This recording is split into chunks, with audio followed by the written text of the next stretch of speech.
Hi అండి, నమస్తే. ఈరోజు వీడియోలో Hyderabadi wedding special green chicken dum బిర్యానీని చాలా సింపుల్గా ఎలా ప్రిపేర్ చేసుకోవాలో ఈ వీడియోలో చూపిస్తా అండి. మనం రెగ్యులర్గా చేసుకునే దమ్ బిర్యానీ లాగానే ఉంటుంది, కానీ ఇందులో మనం ఎక్కువగా మసాలాలు వాడకుండా కారం కూడా యూజ్ చేయడం లేదండి. మనం మొత్తం పచ్చిమిర్చితోనే ఈ బిర్యానీ చేస్తుంటాం. ఇప్పుడు ఈ హరియాలీ చికెన్ బిర్యానీని ఎలా చేయాలో చూద్దాం. ఈ బిర్యానీ చేయడానికి నేను ఇక్కడ 500 గ్రామ్స్ వరకు బాస్మతి రైస్ తీసుకున్నానండి. వీటిని ముందుగానే ఒక అరగంట ముందు నానబెట్టి తీసుకున్నాను. ఇప్పుడు మిక్సీ జార్లోకి ఒక 6 నుంచి 8 వరకు పచ్చిమిర్చిని తీసుకున్నాను. ఇవి కారంగా ఉన్నాయి కాబట్టి నేను కొన్నే తీసుకున్నానండి.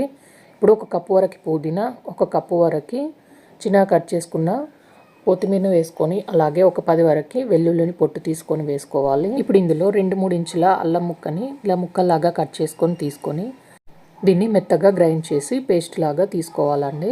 ఇలా గ్రైండ్ చేసి తీసుకొని దీన్ని పక్కన ఉంచుకోవాలి. ఇక నేను 750 గ్రామ్స్ వరకు చికెన్ని శుభ్రంగా కడిగి ఇలా మీడియం సైజులో ముక్కలు కట్ చేపించి తీసుకున్నానండి. ఇప్పుడు ఇందులోకి రుచికి సరిపడా ఉప్పు, నేను 1 టేబుల్ స్పూన్ వరకు ఉప్పు వేసాను. 1/2 టేబుల్ స్పూన్ వరకు పసుపు. ఇప్పుడు ఇందులోకి ముందుగా గ్రైండ్ చేసి పెట్టుకున్న పచ్చిమిర్చి, పుదీనా, కొత్తిమీర పేస్ట్ని ఇందులోకి వేసుకొని 2 టేబుల్ స్పూన్ వరకు నిమ్మరసం, అలాగే 1/2 కప్పు వరకు ముందుగా వేయించి పెట్టుకున్న ఆనియన్స్ని ఇప్పుడు ఇందులోకి వేసుకొని దీంట్లోనే 1 టేబుల్ స్పూన్ వరకు ధనియాల పొడి, 1/2 table spoon garam masala, 1/2 cup వరకు పెరుగును వేసుకొని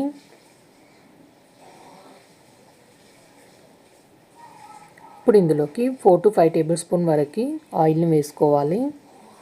ఇందులో కారం వేయడం లేదండి, మొత్తం పచ్చిమిర్చితోనే చేస్తున్నాం కాబట్టి కారం వేయకుండానే దీన్ని చేసుకోవాలి. ఇవన్నీ వేసిన తర్వాత ముక్కలకు బాగా పట్టేటట్టుగా ఇలా మిక్స్ చేసుకోవాలి. ఇలా ముక్కలకు బాగా పట్టేటట్టుగా కలుపుకున్న తర్వాత దీన్ని పక్కన పెట్టుకొని ఒక అరగంట పాటు బాగా నాననివ్వాలి. చికెన్ నానేలోపు రైస్ని ఉడికించి తీసుకోవాలి. స్టవ్ మీద గిన్నె హోల్ గరం మసాలా వేసుకోవాలి. ఇప్పుడు కొంచెం పుదీనా, 2 పచ్చిమిర్చిని ఇలా మధ్యలో కట్ చేసుకొని వేసుకొని దీంట్లోనే 1/2 టేబుల్ స్పూన్ ఉప్పు, 1/2 టేబుల్ స్పూన్ అల్లం వెల్లుల్లి పేస్ట్, అలాగే 1/2 టేబుల్ స్పూన్ వరకు నిమ్మరసాన్ని పిండుకోవాలి. 1/2 టేబుల్ స్పూన్ ఆయిల్.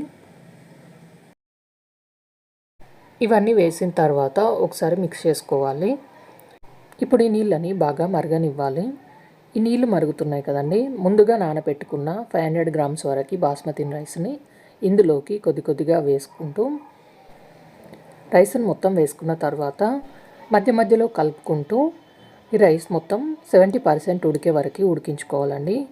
నేను ఇక్కడ కొత్తవి రైస్ తీసుకున్నాను కాబట్టి ఒక 1/2 అవర్ వరకే నానబెట్టి తీసుకున్నాను. ఇక నాకు ఒక 5-10 నిమిషాల వరకు బాస్మతి రైస్ ఒక 70% వరకు ఉడికిపోయాయండి. ఇప్పుడు స్ట్రెయినర్తో నీళ్లు లేకుండా తీసి ముందుగా కలిపి పెట్టుకున్న చికెన్ పై నుండి రైస్ని మొత్తం ఇలా స్ప్రెడ్ చేసుకోవాలి. ఇలా మొత్తం రైస్ను వేసుకొని ఇప్పుడు దీనిపై నుండి 2 టేబుల్ స్పూన్ వరకు నెయ్యిని మొత్తం స్ప్రెడ్ చేసుకోవాలి. దీనిపై నుండి పుదీనా, కొత్తిమీరను వేసుకొని అలాగే ఫ్రైడ్ ఆనియన్స్ని కూడా వేసుకోవాలి. వేసుకున్న తర్వాత ఇలా టైట్గా ఉన్న మూతను పెట్టేసి ఒక 5 మినిట్స్ వరకు హై ఫ్లేమ్లోనే కుక్ చేసుకోవాలి. ఒక 30 మినిట్స్ వరకు లో ఫ్లేమ్లో కుక్ చేసుకోవాలండి. ఒక 30 మినిట్స్ తర్వాత స్టవ్ ఆఫ్ చేసి ఒక 10 మినిట్స్ వరకు అలాగే వదిలేసిన తర్వాత నేను రైస్ని తీస్తున్నానండి. చూడండి, రైస్ పొడి పొడిగా కలర్ఫుల్గా ఎంత బాగుందో. ఇంట్లో వాళ్ళందరికీ నచ్చేలా ఏదన్నా స్పెషల్ బిర్యానీ చేయాలనుకుంటే ఇలా గ్రీన్ చికెన్ బిర్యానీ చేసి పెట్టండి, వాళ్ళందరికీ చాలా బాగా నచ్చుతుంది. ఈ బిర్యానీ నేను ఎలా చేశానో అలా చూసి తప్పకుండా ఒకసారి ట్రై చేయండి. టేస్ట్ మాత్రం అలాగే వస్తుందండి. మరిన్ని వీడియోస్ కోసం మా ఛానల్ని ఫాలో అవ్వండి. ఈ వీడియోకి లైక్ చేయండి, షేర్ చేయండి. Thanks for watching.